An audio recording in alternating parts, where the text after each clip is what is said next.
Hello everyone. तो आज हम स्टार्ट करेंगे क्लास 12 की फिजिक्स, जिसमें हम लोगों को नेक्स्ट डेरिवेशन क्या है, formula of refraction at a spherical mirror. Spherical mirror से रिफ्रैक्शन को हम लोग कैसे देखेंगे उसके लिए फार्मूला है। इसमें क्या है, कॉनकेव मिरर लिया है। इस कॉनकेव मिरर में क्या करा है, दो रेज होती है हमेशा। एक रे क्या होगी, एक्सिस के साथ जाएगी तो ये सीधी नहीं, वापस उसी लाइन में वापस आ जाएगी, तो यहाँ पे कोई इमेज फॉर्मेशन नहीं होगा इमेज का। सेकंड वाला क्या है, ऑब्जेक्ट है। यहाँ से क्या होगी, एक रे जाएगी जो कहाँ पे मीट करेगी, कॉनकेव मिरर पे। अब यहाँ पे हमें क्या ड्रॉ करना होगा, नॉर्मल। तो नॉर्मल हमेशा याद रखिएगा, जब भी हम ड्रॉ करेंगे तो हमेशा सेंटर ऑफ कर्वेचर से ड्रॉ करेंगे। ये क्या हो जाएगा मेरा नॉर्मल। क्या होता है, हमेशा लाइट जब भी सीधी जा रही होती है तो अगर नॉर्मल से वो इंटरसेक्ट करेगी। अब रेयर मीडियम से डेंसर मीडियम में जा रही है तो नॉर्मल की तरफ क्या हो जाएगी, बेंड हो जाएगी, तो ये क्या हो जाएगी, हल्की सी तिरछी।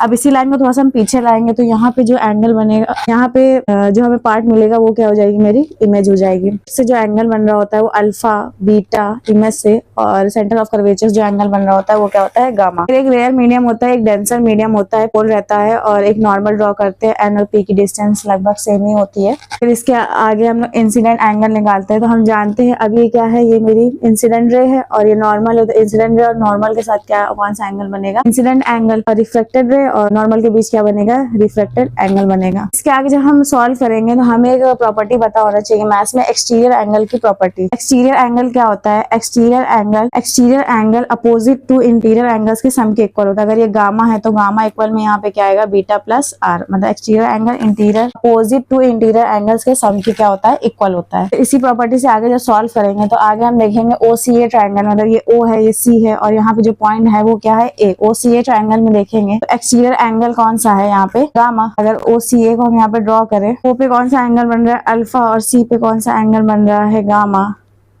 और ए पे कौन सा एंगल बन रहा है, इंसिडेंट एंगल बन रहा है। तो एक्सटीरियर एंगल क्या होगा, इंटीरियर एंगल के सम के इक्वल होगा। तो अल्फा प्लस आई आएगा, यहाँ से आई की वैल्यू निकालेंगे तो गामा माइनस अल्फा होगी। वैसे ट्रायंगल IAC में देखेंगे ये एंगल गामा है और बीटा और आर क्या है, इसके अपोजिट इंटीरियर एंगल है, तो ये क्या हो जाएगा, बीटा प्लस आर। अब यहाँ से आर की वैल्यू निकालेंगे तो बीटा उधर माइनस हो जाएगा, r equal alpha minus beta. Snell's law से हम लोग जानते हैं साइन आई अपॉन में साइन आर इक्वल में N2 अपॉन में N1, जैसे 1 N2 भी लिखते हैं। मल्टीप्लीकेशन करा लेंगे, साइन आई N1 इक्वल में साइन आर N2 हो जाएगा, I N1 R N2। अब आई की वैल्यू हमने निकाली वो यहाँ पे लेट करेंगे, और आर की वैल्यू यहाँ पे निकाली वो यहाँ पे लेट करेंगे। अब यहाँ जितने भी एंगल है, अल्फा बीटा गामा, ये बहुत ही छोटे एंगल होंगे। जब एंगल्स बहुत छोटे होते हैं तो एंगल किसके इक्वल होते हैं, लगभग रहेगा tan अल्फा के, क्योंकि अल्फा से ही tan से ही हम ज्यादातर वैल्यूज निकालते हैं, इसलिए tan अल्फा लेट करते हैं, क्योंकि इससे वैल्यूज जल्दी आसानी से निकल आती है, क्योंकि इसमें परपेंडिकुलर और बेसिस से फाइंड करना होता है। यहाँ पे हाइपोटेनस है भी नहीं, तो इसलिए हम लोग ऐसा कोई टर्म लेंगे जिसमें परपेंडिकुलर और बेस है। अल्फा जो कि किसके इक्वल है, h अपॉन में u, जो कि क्या है, परपेंडिकुलर अपॉन में बेस। लेट करा हमने, जो नॉर्मल है इसे हमें h लेट करा है, तो परपेंडिकुलर h है, और यहाँ बेस से ऑब्जेक्ट की डिस्टेंस देखे तो कितनी है, u, जो कि किस में लेट करेंगे हम लोग, माइनस में। ऐसे ही tan बीटा के लिए क्या आ जाएगी, डिस्टेंस v आ जाएगी, पोल से डिस्टेंस v इमेज की है, तो लेकिन ये सारी डिस्टेंस इसमें लेंगे माइनस में, और इसमें परपेंडिकुलर सेम रहेगा h। और वैसे ही क्या करेंगे,